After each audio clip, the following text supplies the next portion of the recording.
Здравствуйте, ребятки! Бывают моменты, когда вроде бы есть во что поиграть, но новые релизы вообще не цепляют. И тогда мы поневоле вспоминаем старые игры, игры детства. В моменте узнаешь что-то, во что ты рубился десятки часов, на самом деле имел совершенно другую версию, о которой ты до этого даже не слышал. И сегодняшнее видео как раз об этом. Но сначала вспомним ту самую знакомую всем версию. Шрек 2. Шрек 2 это битэмап-платформер, который особо не отличается от своих собратьев по жанру. Правда, в нем есть интересный геймплейный элемент в виде зелий, с которыми толпы врагов можно аннигилировать еще быстрее, благодаря разнообразным эффектам. Суперсила, заморозка, зелье любви. Заканчивай свой звонок. Иди сюда и поцелуй меня в жаркие уста. Романтики хочется. И многие другие. Ну, в общем, это все, что отличает ее от коллег. Плюс разработчики не пожалели юмора, отсылок и, как ни странно, камео. Любовь! Причем бывает, что отсылки и юмор идут в одном флаконе. Например, башмак из сказки про старушку в башмаке. Или отсылка к Белоснежке. Также в игре можно поиграть за разных персонажей. Моим любимцем, котом в сапогах, ну и Шрек с услом. Причем за последний двух можно сыграть и в человеческой форме. А еще есть печенюшка, который втаптывает в грязь всех противников, швыряется всем, что под руку попадет. И топает походкой Винса Макмена. А что по сюжету? Навряд ли спросите вы, так как вы, скорее всего, играли в игру, или как минимум видели фильм. Во многом она просто перескажет сюжет фильма, правда, немного кастрирована. Будто разработчиков частенько мучило недержание, и они пытались поскорее сделать игру. Хотя бы потому, что после превращения осла со Шреком они сразу попадают в тюрьму, и тут же начинают сбегать, даже без знаменитой сцены освобождения. Так, погоди, вот на зоне, значит, ты зарабатывал деньги тем, что был водолазом. А что ты делал?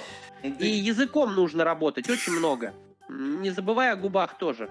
И таких обрезанных моментов много. Зато в игре есть полноценные боссы, которые совсем не казуальны. Нужно еще поломать голову, как их победить. В кого-то приходится кидаться едой, а у кого-то нужно плюхаться пузом, пока он бегает. Кстати, в игре есть и коллектаблсы в виде плакатов о розыске наших друзей, которые нужно срывать. И спрятаны они не в самых явных местах. Иногда вообще непонятно, как их кто-то должен был заметить. Но бонус за поиск есть. Мы попадаем в локацию с бобовым стеблем Джека, где за отведенное время можно собрать кучу монет. А еще там есть челлендж, в котором нам надо забраться на самый верх. Ведь попутно можно собрать еще больше. А на вершине нас ждет... Нихуя! Вот просто нихуя! Ах да, монеты. За них мы можем покупать те самые зелья, о которых я говорил до этого. А еще в игре есть клевер, который увеличит полоску здоровья. Кстати, насчет зелий можно пройти игру вообще не используя их. Вопрос, зачем они тогда нужны? Для баланса вселенной, ведь нам нужно на что-то тратить монеты. И зачем-то их собирать. И как многие говорят, самый сложный момент это финальный босс. С одной стороны это так, но скорее из-за того, что многие, как и я в детстве, не понимали, как ей нанести урон. Как по мне, сложнее в игре проходить некоторые ловушки. Он испарился. Кстати, главный прикол у меня случился вообще вне геймплея. Когда я сел монтировать видео и полез искать записанные файлы прохождения. Я сначала тупо не мог их найти, пока не заметил в папке какие-то странные иероглифы. Зайдя туда, я прифигел. Оказывается, все это время мои записи Шрека лежали там. Почему-то софт AMD решил записать игру по Шреку под видом какой-то китайской игры. И, если перевести это название на русский, оно означает... Полубоги. Но, прежде чем мы окунемся в консольную версию, небольшая пауза. Дамы и господа, пока я копался в этих файлах, заметил, что нас на канале уже стукнуло больше сотни. Для кого-то эта цифра маленькая, для меня это первая сотня людей, которые интересно смотреть, как я страдаю в играх. Спасибо вам огромное за поддержку, это реально заряжает. В общем, в честь первой сотки хочу разыграть простенькие предметы из CS2. На что уж хватает худенького кошелька. Но так как YouTube по умолчанию скрывает подписки у тех, у кого он стоит соответствующая галочка, так что буду разыгрывать среди комментариев. Кто подписан, тот молодец. А кто нет, ну, узнать все равно не смогу. Условия максимально простые. Черканите любой комментарий под этим видео. Итоги подведу в следующем видео. Вот примерно такая вот фигня у меня началась с середины игры. Я, конечно, попытался пробиться, но это была боль, моя дырка задницы. Так что дальше мне пришлось проходить игру, точно так же, как наши древние предки пытались пройти Crysis, через YouTube. В игре я встретил много багов. Кроме фермы, мне приходилось переигрывать полностью некоторые уровни сначала, так как в игре нету привычных сохранений. Ну а сами уровни интересные, блещут разнообразием. Болото Шрека, дом ведьмы, огород, кадровый отдел Сбербанка, ну и другие места. Также игра весьма умеет разнообразить геймплей мини-играми, вроде того, чтобы догнать карету, или составить конкуренцию танца с GTA San Andreas. Зато нам дали сыграть за кучу персонажей с уникальными способностями. Шрек поднимает и швыряет тяжелые предметы. Шрек человек, который, просто есть. Злой волк, сдувающий врагов мощным дыханием. Осел, бьющий копытами. Как неожиданно бы это не было. Красная шапочка, кидающаяся отравленными яблоками. Пикси, управляющая пространством, левитация. Ков в сапогах, акробат, ловко бегающий по веревкам. Ну и он, печенька. Хладнокровный психопат, травмированный Фаркуадом. И выплескивающий свои травмы путем аннигилирования своих же сородичей ради отвлечения внимания. Ну и Фиона, имеющая способность... Здесь также можно собирать монеты и иногда тратить их на бонусные предметы. Или просто давать какому-то абригану, чтобы он открыл нам двери, которые мы вообще можем просто выбить. В чем логика? Ну и графика, как по мне, здесь более приятная и сказочная, чем в ПК-версии.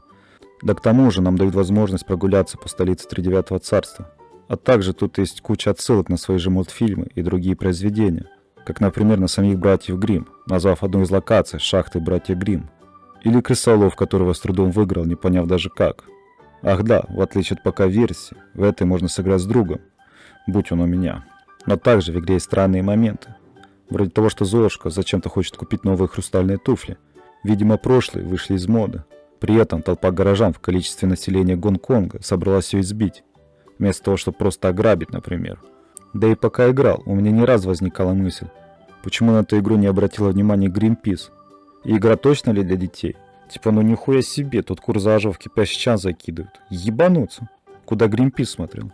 Ну а в начале игры первое наше задание было собирать глаза, аннигилируя улиток. Да и у меня возник вопрос, что Робин Гуд забыл у дома Шрека и Фионы. А, Фиона? Уж не говоря про там ивенты, где мне, немолодому лбу, с многолетним опытом в играх, было проблематично и проходить, что ж говорить про микрочеликов. Или финальный босс, которого даже корейцы бы не осилили. Благо, из-за фризов я прошел только половину игры, и мне не пришлось это проходить.